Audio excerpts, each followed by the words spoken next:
Hey guys, it's your favorite dinobot here, and believe it or not, this might have been one of the more easier and quicker videos I could have ever made. You see, the reason why I'm saying that is because Grimlock kind of feels at home with Dungeons and Dragons here. I mean, it's one of the few verses where you actually go around fighting monsters, fighting deities, and, well, it kind of emphasizes the Dungeons and Dragons part, right? You're always winding up in somebody's dungeon, probably even Diddy's dungeon if they actually decide to ever add it. That kind of would be actually horrifying. Matter of fact, let's not do that here. But today we're going to see if Grimlock could do what Hydronoid could not. Could he make it higher than Tiamat? Could he go further than her? And we will be using a small composite version of them, comics only. So IDW, Takara, and I guess you could say some of the Dreamwave stuff as well here. So with that being said here, I hope you guys enjoy the video, and also shout out, to Xeno SG for actually giving me some newer feats and more context upon Grimlock's actual power. So without further ado, let's begin here. Now, we are going to be skipping the fodders of Dungeons and Dragons. So things like werewolves, Python, and any creature that's just of a low tier. Now, let's talk about Grimlock before we actually get to the power scaling of Dungeons and Dragons. Now, this is important. Now, other than Grimlock being a master in hand-to-hand combat and a well-earned expert in gladiatorial combat, rivaling if not matching that of Megatron himself here, Grimlock actually also knows other forms of martial arts, being able to actually box, actually uses judo, mainly grappling forms of combat as well, or diffusion as it's called in Cybertronian. So with that being said here, let's talk about Grimlock's power. Now, believe it or not, in the Dreamwave continuity, Grimlock was actually supposed to be a descendant from the lineage of Primes, like Leonix Prime, but who cares? So he was actually given a small portion of the power of Primus, which was going to be used to revive Optimus. However, that never happened, meaning that Grimlock himself would have actually been as strong as characters like Megatronus Prime and the Fallen. Grimlock has actually used strength on this kind of level actually in even other continuities here. For example, in IDW, in a weakened state, he was able to beat the crap out of Tarn, someone who's able to damage an Or 13 Megatron, and scarred his face to the point where the Decepticon Justice Division actually had to jump in and help Tarn because he was losing badly. Then we also have the sheer fact that Grimlock's strength level is confirmed to be on par with Omega Supreme and Combiners. This is important because Combiners have been known to overpower even the strongest of Autobots and Decepticons, and even Heralds of the Dead Universe or Devoid himself, like Galvatron. Considering the sheer fact that this will put him on par, if not stronger than Galvatron pretty easily, Galvatron himself has been able to overpower Optimus consistently, and in all honesty, if you guys really want to go there, and I think I've said it multiple times before, he is basically the Thanos of the Transformers. However, in the Takara comics, Grimlock actually gets a decent boost of power. So, when the fight with Predaking here, Predaking kills Grimestone, and Grimestone gives Grimlock his core. This then allows Grimlock to access Amalgamous energy, an energy that is connected directly to the essences of both Primus and, if not, Unicron, basically giving Grimlock that prime status level. He then becomes Volcanicus and one-shots Predacate. Grimlock, with that same energy level still, beats a prepared Shockwave and is actually able to deflect and parry Optimus. However, he is stopped because Optimus put a safety protocol within Grimlock so that he would never harm the Autobots because they feared his power.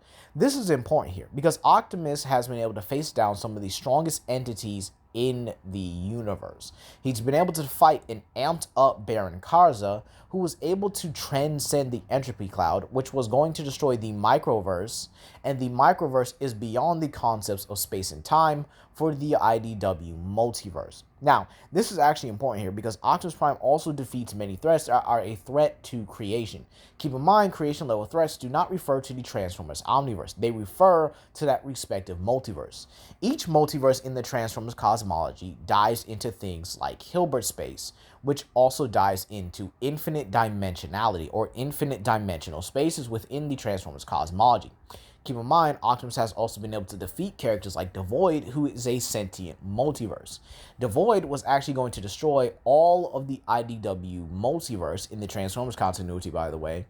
by simply absorbing it into him. So Optimus was able to beat a sentient multiverse that was going to casually consume and eat his.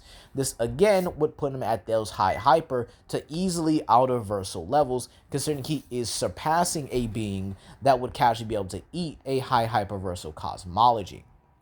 And again, Grimlock is known to be stronger than Optimus here, as I actually still stated and showed earlier.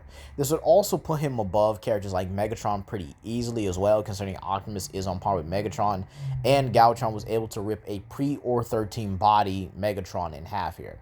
Grimlock will also be having his intelligence from when he combined with the Technobots and became Volcaticon.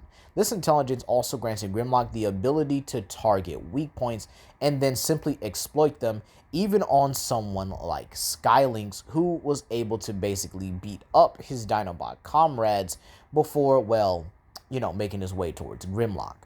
So with that being said here, Grimlock should easily be into those outer-versal, and we will be going into higher scaling later on. So with that being said here, how strong is Dungeons & Dragons? Well, it's pretty simple. Dungeons & Dragons is easily outer-versal. This is important because they have 3 multiverses, or they are a 3-layered multiverse with 3 different planes. Each of these planes are all infinitely layered, and the outer plane, material plane, and the ethereal plane are all parts, or all of these 3 sections are also infinitely layered. Even the elemental planes in Dungeons & Dragons are also infinitely layered, as well as the Abyss, which again is basically a giant void itself, is also infinitely layered. And then you have beings in the cosmology that can warp and create their own spaces in there, basically bending the infinite dimensions here. However, there are ranks here. Some of these beings are not as high as the others here. Some of these beings have to fill in a certain role, otherwise they get stumped out by beings that are simply higher than them. And we will see this as the video progresses here. So with that being said here, most of the characters actually in Dungeons & Dragons range from those universal to multiversal to hyperversal levels. And then you have the higher tiers, which would be like Tiamat, the Serpent, Lady of Plane. Then you have those extreme higher tiers like Owl, the Overgod, and, well, the Luminous Being.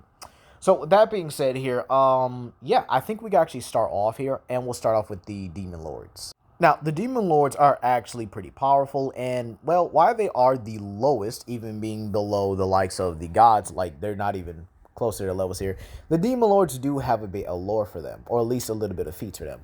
For starters, they share a symbiotic relationship with their realms, basically kind of like how Mephisto does with Marvel. If they are in their realms, they are more powerful. However, they can also draw power from their realms and, well, kind of carry it with them. So that way they have their power. They possess things like reality warping, magical abilities. They're able to manipulate gravity, time, and space and stuff like that there. However, if you are more powerful than them, you can just straight up beat them down and make them submit here. And, well, believe it or not, these Demon Lords only cap around the universal margin. And so you might say, wait, I thought they were manipulating infinite layers. Yes, they are. But again, they only scale so high within the Dungeons & Dragons verse here. They don't get to those hyperversal, or even though they might get to multiversal, I'll give them that here, because again, Demon Lords can surpass each other. But again, it does depend on how much they can control within the cosmology. They do not have that full control here. And it's honestly, I don't see Grimlock really having any difficulty with them, like at all. Like, these guys really ain't much to brag about here. So I would probably give Grimlock like low to closely to no difficulty. But now we actually make a huge leap over the universal margin and talk about the gods. Yes, I know I have Smite pictures, but again, they are the best representation and the best artists when it comes to gods. However, the feats are still Dungeons & Dragons. So the gods themselves, right? This is actually pretty interesting because the gods actually scale to that high hyperversal, or at least to those hyperversal plus margins here, considering how high they rank. Now, there are 3 pantheons within Dungeons & Dragons, as I stated before. You have characters like the Greek, Norse, and Egyptian pantheons within it here. Now, this is important because characters like Zeus, Ra, Odin, Hades, Poseidon, Apophis, etc. all are able to defeat the Titans. The Titans themselves are concepts of the entire Dungeons and Dragons multiverse. Now, this is important because this means that these guys actually attack on a conceptual level. They even rule over their own realms and surpass other gods that are within those realms, such as Hades, who rules over the Great Waste, excuse me, I can't talk today, a conceptual realm that actually derives from the concept of, I guess you could say, like entropy and stuff like that there, which again is pretty interesting, ain't it? What a coincidence, huh? So with that being said here, how does Grimlock fare against these guys? Well, this comes down to one thing. Can Grimlock tank attacks on the conceptual level? And if he can, well, how does he, how does that work? Has he done it? Has he been able to, do it on a much higher level? Because again, that's kind of how it works. If you surpass that level, you should be able to casually tank it, right? Or if the attack is from a much stronger source, you should have no problem with it. And believe it or not, yes, he was able to take a blast from a Matrix amped Primus, utilizing the Matrix to, well, blast Grimlock here. And Grimlock wasn't even incinerated or erased from existence. This is important because Grimlock would then go on to use his own amalgamous energy combined with the Terracons or Hunger, who actually paid him back from saving him earlier, and pretty much use it to split this dark avatar Primus's head in half. This is important because the Matrix are actually made to basically take out or at least incapacitate Unicron, because they are made out of the essence of Primus, which is the concept of order. Now, this is actually important because the Matrixes actually work the same throughout the entirety of the Transformers continuity. However, I will say this, the only difference about them is their extra hexes. Now, the Matrix do function the same, all having erasure existence. However, there are some Matrixes that actually function just a little bit differently in terms of the extra abilities department. And with Grimlock actually being able to tank attacks from the Matrix, which attacks on a conceptual level, he should really have no problem being able to deal with the likes of the gods themselves here. Being able to take attacks, get his hands on them, if not use his amalgamous energy to create weapons that are casually able to deflect and attack them. He's also been able to take attacks from Shockwave, who was able to kill Onyx Prime. Onyx Prime is, again, one of the members of the 13 original Primes, on par, if not sometimes even scarier, than the likes of the Fallen. And in most occasions here, well, they are platonic concepts. And in IDW, that is kind of emphasized a little bit here. So, with that being said, Grimlock clears this level, no problem. But now let's get into those monster tiers. We have Terraskew and the Leviathan, which are pretty important. If you guys saw my Can Terraskew solo the Heisei verse, you should actually understand what I'm going to say here. Now, the Leviathan is second to Terraskew. He is the weaker of these two. However, Terraskew's regeneration and the Leviathan's raw power are absolutely devastating in a combination here. Now, who do I think Grimlock is able to take out the quickest? And believe it or not, I think he could take out the Leviathan pretty quick here. Now, again, I do think it would be a high to extreme difficulty battle between them, because, again, this is a 2-on-1 scenario here, and they are completely above the gods on the material plane here. And, well, Terraskew's regeneration is going to be very taxing. So it's very possible Grimlock might beat Terraskew to an absolute pulp, or, again, use some of his other abilities, like his Astral Projection and Fire Breath, to actually be able to attack Terraskew's soul and just destroy him that way. There's also the possibility that, what am I trying to say here? Grimlock beats Terraskew to a bloody pulp, or pretty much just grinds him, and then incinerates him completely.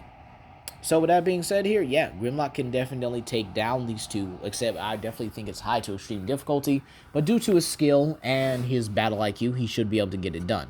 Now, next up, we have the dragons. Now, you might say, whoa, you just covered Terraskew and Leviathan. Why were you on dragons?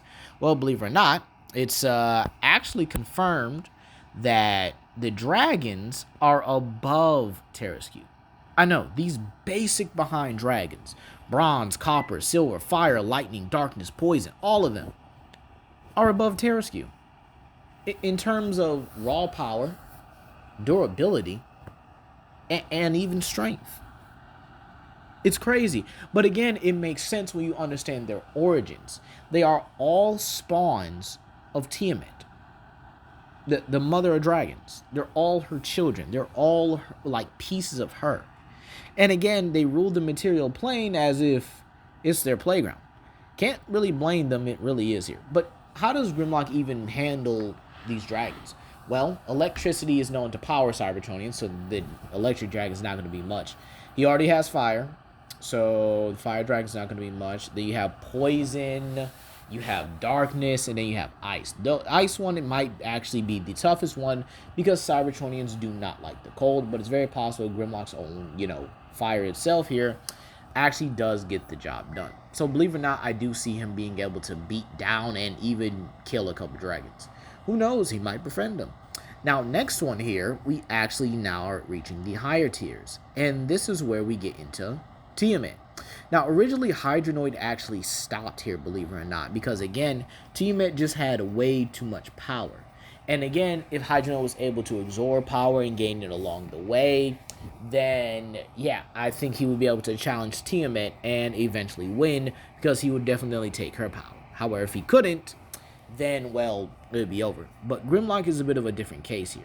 He's much more tactical. He's able to target weak points. And he's likely going to exploit the sheer fact that now that he's encountered the dragons, he can pretty much just hang with Tiamat. But again, he does have to worry about each of her heads, okay? So this is where we would have to scale him a bit higher. And this is kind of where we get into that amalgamous energy being an energy very similar to that of Unicron. So, believe it or not, because of the higher scaling, because of the amalgamous energy, his weapons, his other abilities here, Grimlock should be able to at least beat Tiamat in a very extreme difficulty type of situation here. Do I think he makes that out unscathed? Heck no. No, not at all here. But again, Grimlock should be able to take it comfortably. Now, this is where we get into where Hydronoid stops if he... Well, this is where Hydronoid would have stopped if, we allowed him to pass Tiamat. And this is the tier where we get into beings that are stronger than Tiamat, or at least on par with her. We have the Lady of Pain and the Serpent. And these guys are massively broken. The Serpent is the living embodiment of all magic in the Dungeons & Dragons multiverse, with Mistra as kind of like his tender. Then you have the Lady of Pain, who in her true form is able to one-shot everything. So we're going to have to up the scaling on this one, with base Grimlock being able to fight against the Planecrons. The Planecrons are on par with the avatars of Alternities. This includes Alternity Megatron and Alternity Optimus Prime. So, the Alternatives themselves were meant to fight Hytherion. Hytherion being a being that can consume entire multiverses with infinite dimensional layers. Megatron, harnessing the power of Hytherion, was able to cut an entire time flow from a multiverse. And yet, Grimlock is able to fight beings on par with that. He should be able to beat them high to maybe a little bit of just mid difficulty if we give him that, when we give him that scaling, or because of that scaling, excuse me. However, when it reaches the extreme tiers, he's not beating Al the Overgod. It's unfortunate, but it is what it is here. Al the Overgod can take someone's powers and even their divinity with just a thought. He's on more of those true form Unicron and true form Primus scales, if you will, as is the Luminous being. So, believe it or not, Grimlock actually does better. He actually beats the extreme tiers, or the higher tiers, with some moderate, if not extreme, difficulty. But that's going to be all today, guys. Please comment down below, like and subscribe, and share with your friends. This is Legendary Grimlock, and I hope you guys have a blessed day. Peace.